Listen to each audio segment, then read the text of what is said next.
Coach, the margin for error is slim to none in this district, obviously. Absolutely. How does that help you and your guys raise that competitive level and that nature of competition each and every week? Yeah, I mean, it's, because I don't think this year, this is our most athletic and our strongest football team that we've had, at least in my time, like in my 3 seasons. So going into this, it's not going to be an ability issue. It's going to be a will issue. And so, in summer training, we're out and we typically do, we kind of build it up. So you might start with, 640s, then you go to 840s and 10. But are you willing to go hard, whether it's the number 140 or the number 11, when you don't know where the end is? And so that's something that we have to continually develop, is our will to win. It won't be an ability issue, it will be a will issue. And so will we perform when it matters? Will we be able to push ourselves? Because JF, they were just up here, they want to win too, right? They want to win too. And so are we willing to go further, to go harder, to go longer than we think we can? And so that's where we're going to win those one possession games. That's where we're going to come out on the right side. We can need a 4th down stop. Heritage driving down and running slash here, running slash there. Hey, we need to get this guy off the field. All right, are we willing? Are we willing to do that? And so that's what I'm excited, and we're trying to implement into our program, into our training element. Are we willing to go? I always ask them, when we you got push-ups, we got to, Coach, how many? That's a wrong question. That's a wrong question. Let's work hard, and that'll be a determining factor there. Coach, defensively, I think takeaways were such a big deal for you guys last year. What do you expect on the defensive side of the ball for you guys this year? Yeah, I mean, Scott Jennings has done an incredible job with our defense. In year one, I got on him a little bit. I'm like, where are our edges? We're losing this, we're losing that. We had a lot of injuries and a lot of things going on within our program, but that refines you as a coach, right? Because you have an idea, you have a game plan. All right, but when things change, how adjustable are we? And so last year, Scott did an amazing job. We went down to Furman University, where my good friend, he's the co-DC down there. And when I was at VMI, playing against Furman was always very difficult. And so we were like, hey, let's go down there and spend some time with them to see how they organize things. And they did a tremendous job helping us and formulating, our defense in a way that we are more flexible. So last year, when guys went down or things got messed up, hey, we're still able to operate and produce in a multiple style defense where we don't have a ton of drop off. And that was, I think, really beneficial in the movement that we did and incorporated equally. I think we had 20 more TFLs last year than the year before. And so like the movement and the communication that it causes opposing offenses was a tremendous job. And we had 3 shutouts, I believe, last year, which, again, kudos to Scott Jennings and the work that he's done on defense and these guys' hard work and implementing it. Coach, one thing I've heard you say is it's my 3rd year, but then you say it's our program. How important is it to give the kids ownership, even though the accountability might fall on you?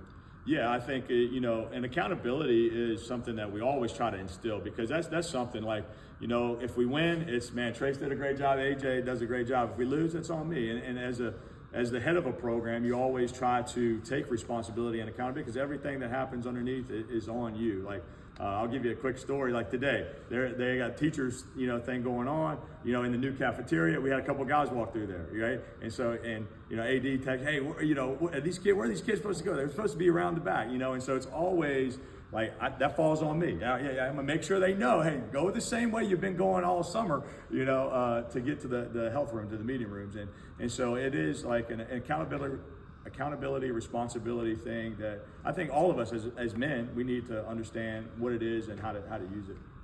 AJ, it was a breakout year for you last year. I think there were games where we really saw you come along and do some really big things. What did you learn last year that you're implementing this year? Well, to start off, last year, I feel like I didn't really know, I didn't have great vision, and I didn't really know the best techniques to use to get around the defense and get through them. But this year, from last year, I learned a lot, like jump cuts and how to see outside of the line, get around. For the guys first, then for Coach, how important is it when football practice is over that y'all clear your mind to football and, concentrate on either studies, fun, whatever it may be? It's really important, really, because I always go by a motto of my coaches, even my parents.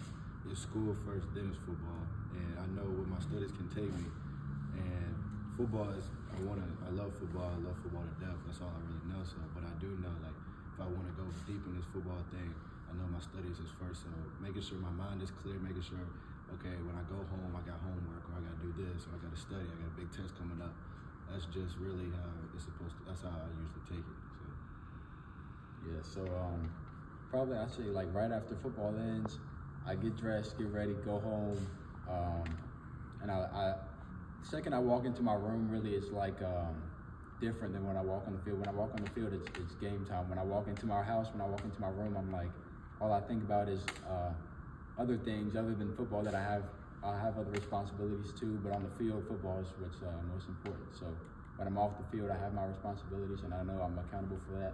And when I'm on the field, I have my responsibilities. And then, I mean, for me, when I get home, it's still football time. I got a script the next day. I plan on the next day. But my wife is pregnant, so I try to love her up and do the dishes. If it needed to sweep the floors, we sweep the floors. But keep her happy, keep her load light as we can. And that's a really nice time, honestly, for me. Put on a podcast and just kind of do some work around the house.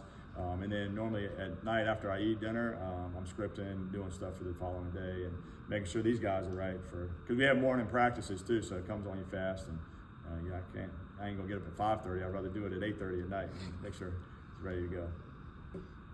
Coach, what is this team like elsewhere? Some position-wise that you're excited about?